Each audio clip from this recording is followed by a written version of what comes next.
आगोले जिम्मा लिएको छ, जति पानीले जिम्मा लिएको छ, ती सबैले तपाईँलाई सुरक्षित साथ बुझाउनेछ। प्रभु आज हामी प्रार्थना गर्छौँ, यो भूमिलाई तपाईँ परमेश्वरले अभिषेक गर्नुहोस्, आशिष गर्नुहोस्। प्रभु यो भूमिमा तपाईँ परमेश्वरको छोरा यो पारसलाई हामी सुरक्षित साथ आज हामी राख्दछौँ। तपाईँ परमेश्वरको दोस्रो आगमनमा आफ्नो छोराको प्रभु प्राण आत्मा शरीर तपाईँ परमेश्वरमा हामी समर्पण गर्छौँ। तपाईँको दोस्रो आगमनमा प्रभु तपाईँ परमेश्वरले आफ्नो छोरालाई फेरि पुनर्जीवित पार्नुहुनेछ। अनि प्रभु आफ्नो छोरालाई तपाईँ परमेश्वरले बनाइदिनु भएको प्रभु त अनन्तको घर जो स्वर्गमा छ, तपाईँ परमेश्वरले त्यस ठाउँमा सार्नुहुनेछ। प्रभु हामी सबै कुराको निम्ति धन्यवाद दिन्छौँ।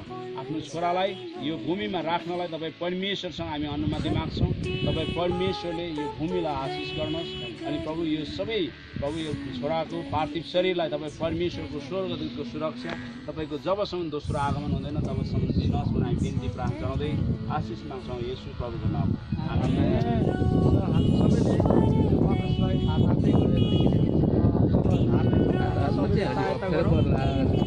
छेउबाट उठाउँ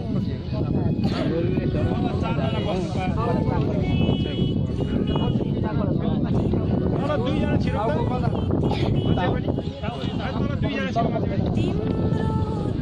यो झर्छ कि अब कुनामा जानु पर्यो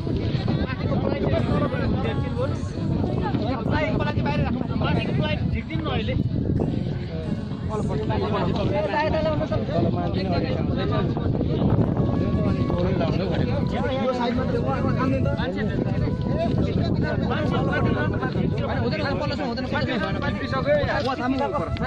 उठाउनु माथि चाहिने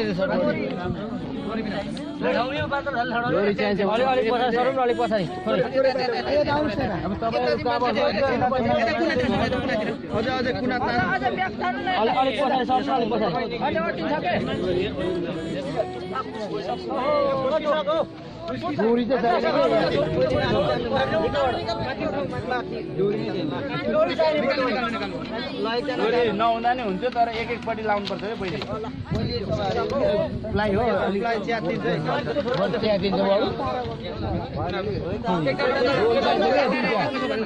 एकजना यहाँ बस्नु न यहाँ यो चारजनाका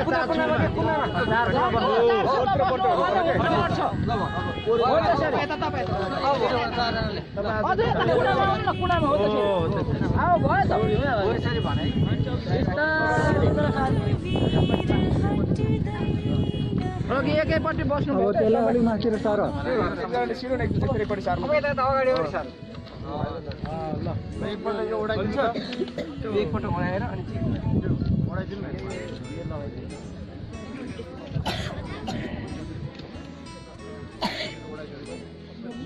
पक्रेर उडाएर चारजना चारैपट्टि पक्रिनु उल्टो भयो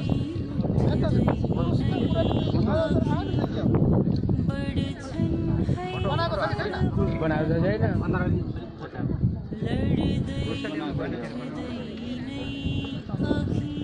आउनु पर्ने अब झिक्नु पर्यो अब तपाईँलाई सिक्किम त माथि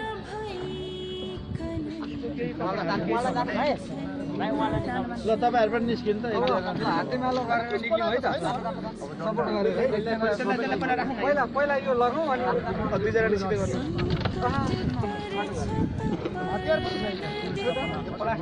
प्लास्टिक नखोज्नु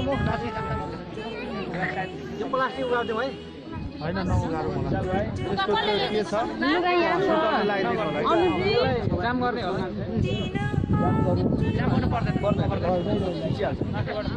यो बान्द्राको जम्मै बाहिर बाहिर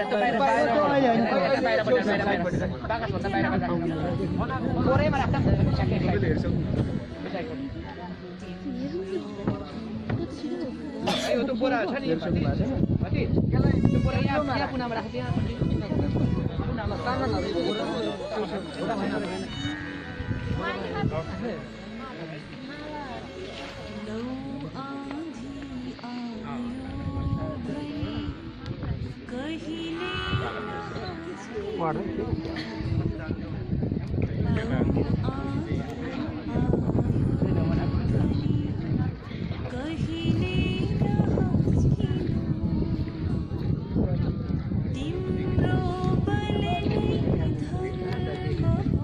याद पाए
प्रार्थना गर्नेछु र यो सम्पूर्ण सुधाइको कार्यक्रम अथवा त्यो अरू अन्य उहाँको विषयमा उहाँ पारसको लागि हामीहरू अब कुनै पनि कामहरू गर्दैनौँ र आज नै परमेश्वरको वचन र प्रार्थनाद्वारा हामी सुधाइको घोषणा पनि गर्नेछौँ र हामी जतिजना सहभागी भयौँ सहभागी सम्पूर्णलाई म यो जानकारी गराउँदछु र परिवार पारिवारिक स्रोत अनुसार र हाम्रो पवित्र धर्मशास्त्र अनुसार चाहिँ आज यदि त्यस्तो होइन हामी कुनै उहाँको सम्झनामा एक दिन चाहिँ स्मृति कार्यक्रम पनि गर्छौँ भन्दाखेरि कसैले गर्ने पनि गर्नुहुन्छ तर यो अझै आलु घाउहरू किन पठाइरहने भन्ने भएको हुनाले गर्दा परमेश्वरको वचनद्वारा नै आजदेखि नै सबै सहभागीहरू तपाईँहरू जम्मै सुन्दै भएको कुरा म घोषणा गर्दै र जानकारी गराउँदै आजको यो शरीर दफन कार्यक्रममा उपस्थित हुनुभएको लागि धन्यवाद दिँदै म अन्तिम प्रार्थना गर्नेछु र यो प्रार्थनापछि हामी यो अन्त्येष्टि सभाबाट छुटेर आफ्नो आफ्नो गन्तव्य स्थानतिर जानेछौँ। केही हामीलाई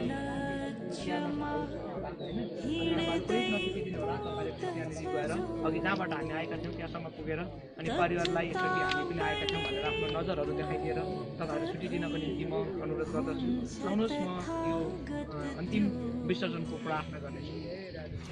परम प्रभु परमेश्वर पिता प्रभु तपाईँ परमेश्वरले मानव जातिको निम्ति जुन ऐतिहासिक रचनाहरू गर्नुभयो सृष्टि गर्नुभयो मानिस जातिको बिचमा तपाईँले विभिन्न कालखण्डहरू दिनुभयो अनि जुन प्रक्रियाहरू पुरा गर्दै तपाईँ परमेश्वरले अनि यो पार्थिव शरीर र आत्मालाई छुटाउनको निम्ति अनि यो जुन पारस भतिजको जुन पार्थिव शरीर आज तपाईँले यो संसार छोडेर उहाँको आत्मालाई तपाईँले लानुभयो र शरीर अन्त्येष्टि कार्यक्रममा हामी जो जतिजना आफ्नो आफन्तजहरू शुभचिन्तकहरू इष्टमित्रहरू सबै सहभागी हुनुभयो अनि उहाँलाई धन्यवाद र तपाईँ परमेश्वरलाई धन्यवाद दिन्छौँ र यो पार्थिव शरीर दफन गर्नमा तपाईँ परमेश्वर हामीलाई सहायता गर्नुभएको छ र त्यसलाई धन्यवाद दिन्छौँ र विशेष गरी प्रार्थना गर्छौँ प्रभु तपाईँ परमेश्वरले आफ्नो जीवित वचनमा घोषणा गर्नुभयो कि तपाईँको दोस्रो आगमनमा रहेको गर्जनको साथ तपाईँ परमेश्वर आउनुहुनेछ संसारको न्याय गर्नको निम्ति र न्याय आसनमा खडा हुनको निम्ति तपाईँ परमेश्वरले पार्थिव शरीरहरूलाई पुनर्जीवित पार्नुहुनेछ र त्यसैको लागि हामीले पार्थिव शरीरलाई सुरक्षित राखेका छौँ परमेश्वर पिता धन्यवाद दिन्छौँ तपाईँले पारसको निम्ति यो भूमिलाई चुन्नुभयो र तपाईँको दोस्रो आगमन नभइन्जेलसम्म यो भूमिले पारसलाई सुरक्षित राखेको होस् भनेर हामी प्रार्थना गर्छौँ परमेश्वर पिता। दोस्रो आगमनमा यसले फिर्ता दिनुपर्नेछ।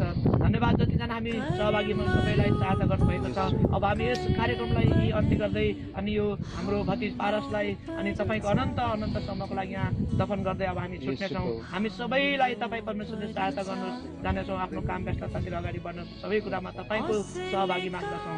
धन्यवाद तपाईँ परमेश्वरलाई। यो सबै कुरा हजुरको हातमा राख्दै अब बाँकी रहेको सबै समय हजुरको हातमा राख्दै आशिष माग्छौँ हामीलाई माया गर्नुहुने येशू प्रभुको नाउँमा। आमेन। जय मसीह यहाँहरूलाई र यहाँहरू सबैजनालाई धन्यवाद, एकदमै एकदमै धन्यवाद। हामी सम्पूर्ण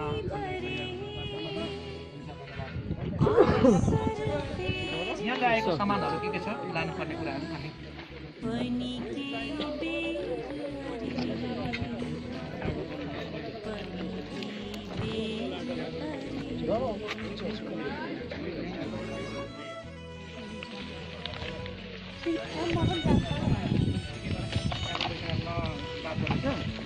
अनि तपाईँ र मैले गाउँ बस्छ